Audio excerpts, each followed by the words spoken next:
So ഞാൻ കുറച്ച് skin issues പറയും. അപ്പോൾ അതിനെ പറ്റിയ like salicylic acid, vitamin C, നല്ല ഇൻഗ്രീഡിയൻസ് എന്തെങ്കിലും ഉണ്ടെങ്കിൽ. ഓക്കെ, പിമ്പിൾസ് മാറാനായിട്ട് കുരുക്കൾ സാലിസിലിക് ആസിഡ് യൂസ് ചെയ്യാം. പിന്നെ സ്പോട്ട് കറക്ടേഴ്സ് ഉണ്ട്. ഓക്കെ, നല്ലതാണ്.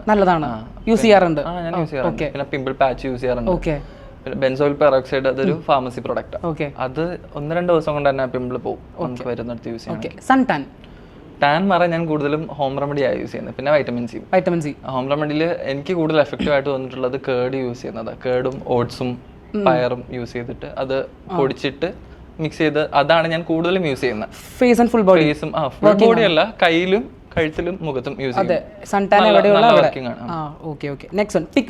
പിഗ്മെന്റേഷൻ വരുന്ന ടൈമിൽ വൈറ്റമിൻ സി തന്നെയാണ് ഞാൻ യൂസ് ചെയ്യുന്നത് കൂടുതലും. നെക്സ്റ്റ് ബ്രൈറ്റനിങ്, കുറച്ചൊന്ന് ബ്രൈറ്റ് ആവാനായിട്ട് face vitamin C, full vitamin C ആണ്. ഓക്കെ, എക്സ്ട്രീം ഓയിലി ആവുന്ന ടൈമിൽ നയാസിനമൈഡ് യൂസ് ചെയ്യും, സാലിസിലിക് ആസിഡ് യൂസ് ചെയ്യും. ഓക്കെ, ഈ രണ്ട് കോമ്പോ കൂടിയ ഒരുമിച്ചല്ല, 2 റൊട്ടീനിൽ രാവിലെയും വൈകിട്ടും രാത്രിയായിട്ട് യൂസ് ചെയ്യും. എക്സ്ട്രീം ഡ്രൈ, എനിക്ക് അങ്ങനെ എക്സ്ട്രീം ഡ്രൈനെസ് വന്നിട്ടില്ല, അതുകൊണ്ട് അറിയത്തില്ല. ഞാൻ യൂസ് ചെയ്തിട്ടില്ല. അല്ല, അറിയാം, ഹൈലറോണിക് ആസിഡ്. ഓക്കെ.